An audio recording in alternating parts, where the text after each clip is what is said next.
जुन्या पेन्शनच्या मागणीसाठी पुकारलेला संप सरकारी कर्मचाऱ्यांनी अखेर मागे घेतला। जुन्या पेन्शनच्या मागणीसाठी राज्यभरातून राज्य सरकारी, निमसरकारी, शिक्षक आणि शिक्षकेतर कर्मचारी समन्वय समितीमधील जवळपास 17 लाख कर्मचारी संपावर गेले होते। आणि याच संपामुळे सरकारी कार्यालय, सरकारी रुग्णालय, मंत्रालय एवढंच काय तर नागपुरामध्ये सुरू असलेल्या हिवाळी अधिवेशनाच्या कामाचं चाकही काही काळ एकाच जागी थांबलं।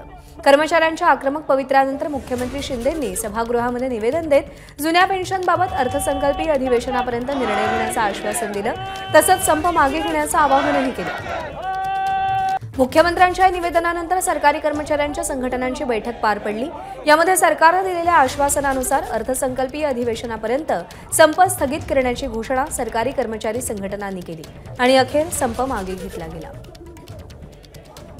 येत्या अर्थसंकल्पीय अधिवेशनामध्ये जुन्या पेन्शनच्या बाबतीमध्ये निर्णय घेण्याबाबत सरकार कटिबद्ध आहे याची माहिती मी आपल्याला देऊ इच्छितो। आणि म्हणून आज रोजीचा जो आपण संप आजपासून जो सुरू केला आहे तो संप आपण मागे घेत नाही आहोत। तर जोपर्यंत याच्या बाबतीतला अंतिम निर्णय घोषित होत नाही त्या अर्थसंकल्पीय अधिवेशनापर्यंत आजचं आंदोलन आपण संस्थगित करत आहोत।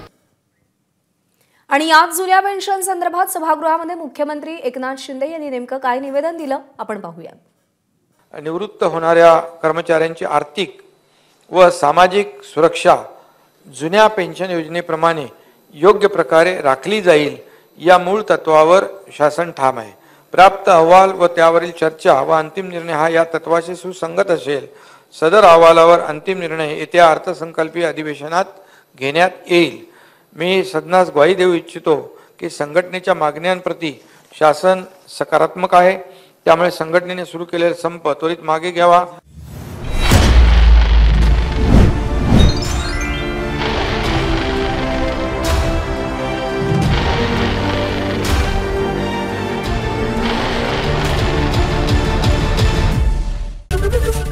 एबीपी माझा, उघडा डोळे बघा नीट।